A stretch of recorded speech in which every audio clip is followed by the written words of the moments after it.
Welcome to the Freelancers Tea Break, the bite-sized podcast all about freelancing and working from home to enjoy during your tea break. Brought to you by Emma Cossey from freelancelifestyle.co.uk. And now, your host, Emma Cossey. Hi, and welcome back to the Freelancers Tea Break. I haven't recorded a podcast since July, which is terrible. Life has got in the way, to be honest, but I'm really keen to get recording again. If you're new, hello, welcome. So the Freelancers Tea Break is a very short and sweet podcast designed to give you little tips and hints and information and discussion points whilst you're waiting for the kettle to boil. So I'm back with quite a depressing topic.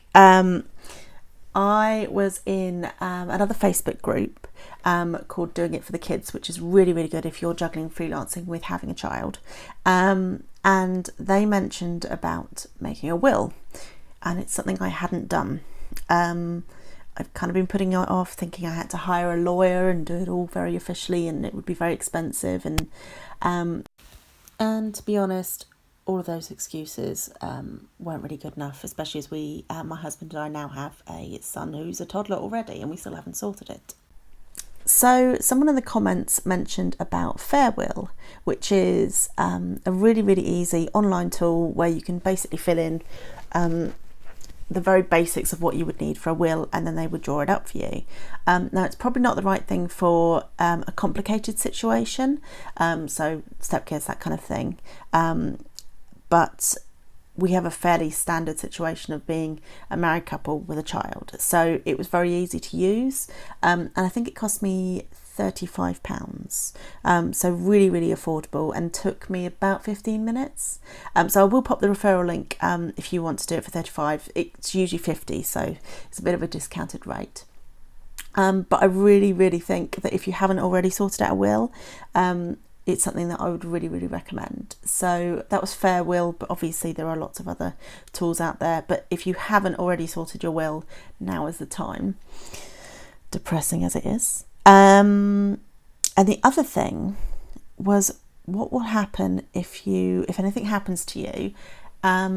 How will people be able to access your information online? So a loved one, it's a really horrible thing when you pass away and your loved one has to deal with all this extra admin on top of everything else.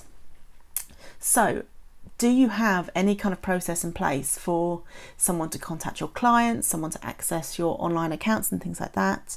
It's definitely something to think about. I think I will probably use LastPass and make sure a loved one has access to that information.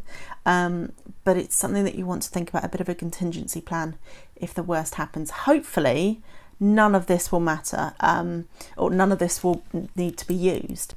So my next episodes hopefully will be a bit more upbeat, but that seemed like a topic that was really important to think about and add to your to-do list.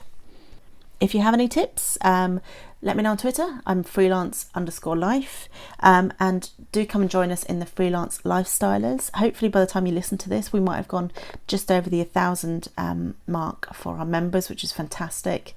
And it's just such a friendly, supportive place for freelancers. So you can join the group just by joining the newsletter, which you can find at freelancelifestyle.co.uk /newsletter. And all of these links will be in the notes.